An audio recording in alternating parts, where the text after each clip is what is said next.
All right, thanks for watching this series. This first video is going to go over some ways that students might misuse AI, and then we'll look at two other things in subsequent videos.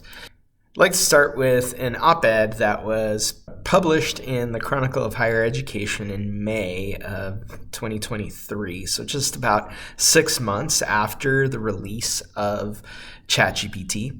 And as you can see by the title, the undergrad student from Columbia University who wrote this had been using this to help him through his classes, in some cases maybe even cheating.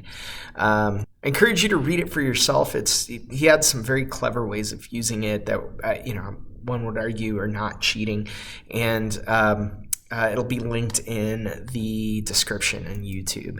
But his conclusion was this, that colleges need to be preparing their students for a future that includes AI in it, right? AI literacy is an important part of the future for students, but it isn't everything, right? And so I thought it was a good way to start this series here. So let's try this on Google Docs. So this is available if you have a personal Google account.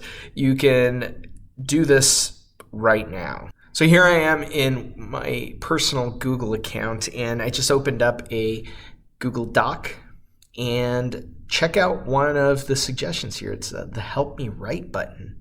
So I can click on that and this window pops up.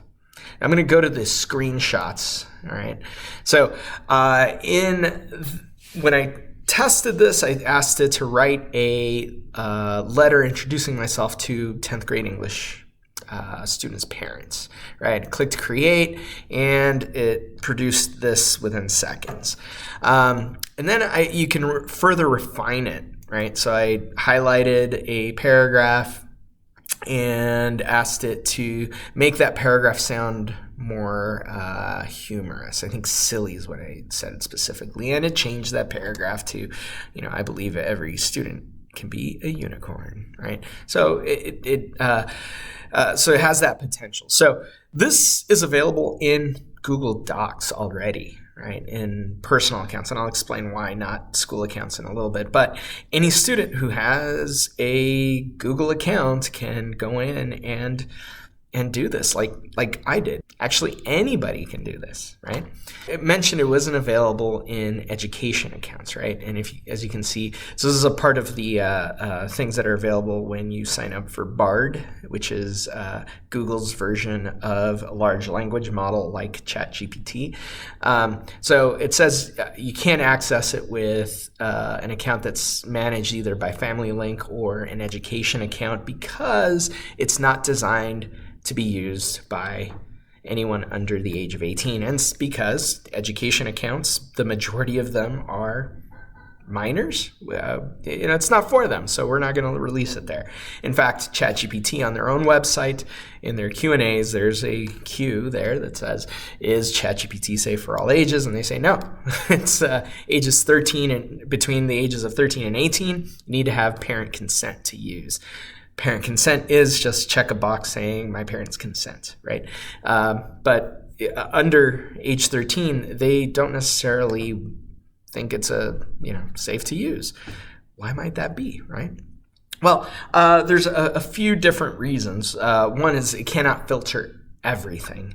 I hyperlinked, and these will be in the description in YouTube also, but this article on CNN talking about how dozens of companies are blocking access to ChatGPT, and that doesn't mean that their employees can't use it or something like that, right? It means that when the current version of ChatGPT, the ChatGPT-4, as it scours the internet, it's being blocked from some of these media companies like the New York Times, CNN, Reuters is on there too. So these are companies that have professional fact checkers checking facts, right? So if the large language models can't access the fact checked stuff, where are they getting information from, right? So it poses a dilemma. Here's a visual way of explaining this, right? So this image of the Pope is not real, but it went viral a little bit. I think it was like Drippy Pope, right, with that cool jacket. And it's a little bit off. It was AI generated, right? But it's just a little off, right? And AI generated writing tends to also sound maybe a little off at times, right? Here are some more visual examples. AI image generators haven't quite mastered fingers yet, right? And as you can see, these are kind of like either kind of off or just plain grotesque fingers, right? And the writing tends to be just a little off also sometimes, right? And so in the subsequent videos, we'll show you how I took ChatGPT specifically, though you could use all those other ones, to write an academic paper and then get it through some AI detectors.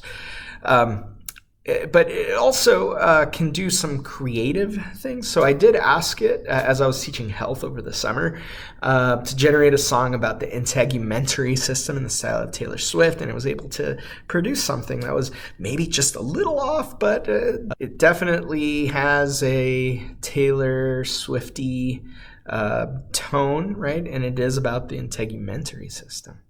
Back to the academics. So I asked ChatGPT to write a 150-word essay explaining why Macbeth is a tragic figure, right? And it produced this. So here, let's pretend I'm a student. I don't want to take the time to write this, but I have the prompt, and this is a very 10th grade English-ish. And so I fed it into ChatGPT, and it gave me a pretty decent 150-word response.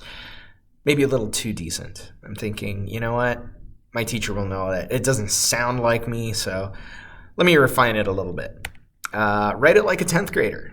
Oh, okay. So now if you read that first line, Macbeth is a totally tragic dude in Shakespeare's play. Okay. I think I literally have said that before, but maybe this won't pass, right?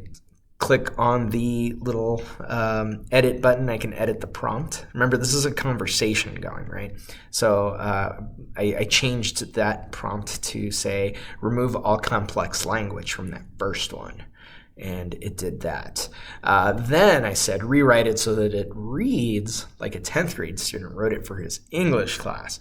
And it gave me this response. And just to boot, just to make sure I'm good, let's include 2 grammatical errors and 1 misspelled word.